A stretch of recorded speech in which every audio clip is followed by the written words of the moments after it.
गड़बड़ी कोई नहीं हुई। एक जो है इत्तेफाकी हादसा पेश आया। वो हादसा क्या है, जनरेटर के साथ जो सिस्टम काम कर रहे थे, वो जनरेटर का जो सर्विसेज हासिल किए थे वो जनरेटर सही नहीं था, वो लोड को संभाल नहीं सका, जनरेटर में आग लगी। हादसा बोलते हैं इसको, जैसा कि चलते चलते कोई एक्सीडेंट होता या घर में कोई शॉर्ट सर्किट होता है, इसको गड़बड़ी नहीं बोलते। अब हमारे पास कैसा माहौल है, अल्हम्दुलिल्लाह मजमा बहुत था। वो जनरेटर की आग को देखकर जो है, आग से बचने के खातिर जो है इधर उधर भागम भागी हुई, नाट गड़बड़।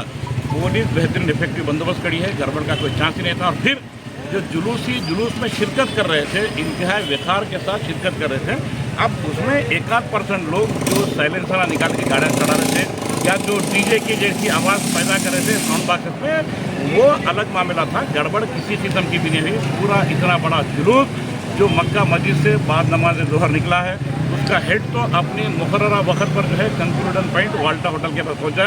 उसका टेल अब ख़त्म हुआ है, क्योंकि इतनी कसीर तादाद थी जुलूसियों की कि जिसका कोई अंदाज़ा नहीं लगा सकते। अनप्रिडिक्टेबल जिसको कहा जा सकता है, वो जुलूसी मजमुआ था। अल्हम्दुलिल्लाह पुरवखार तरीके से पुरअमन गुजराया। और फिर हम मरकज़ी मिला जुलूस कमेटी, सिटी पुलिस कमिश्नर साहब का, उनके एडिशनल कमिश्नर साहब का, उनके जेल कमिश्नर का, उनके DCPs का, बिलखुसूस south zone DCP additional DCP का बेइंतहा दिल की अमीर गहराई से शुक्रगुजार है कि वो इंतहा से ज़्यादा सब्र और तहम्मुल के साथ इतने बड़े जुलूस को कामयाब बनाए हैं बंदोबस्त कर। हम उनके ममनून और मशकूर हैं कि अगर कोई चीज़ की थोड़ी बहुत भगदड़ भी हुई तो उसको भी बड़े पेशेंस के साथ उन्होंने कंट्रोल करके हैंडल किया है। क्योंकि गलतफहमी पैदा होती है कि गड़बड़ नाम की चीज़ नहीं है। वो जनरेटर में आग लगी थी, वो सिस्टम के लोड ज़्यादा पड़ने से उतना ही है, वो भी एक गाड़ी में, बाकी और कुछ नहीं है। बाकी सब अमन सुकून शांति।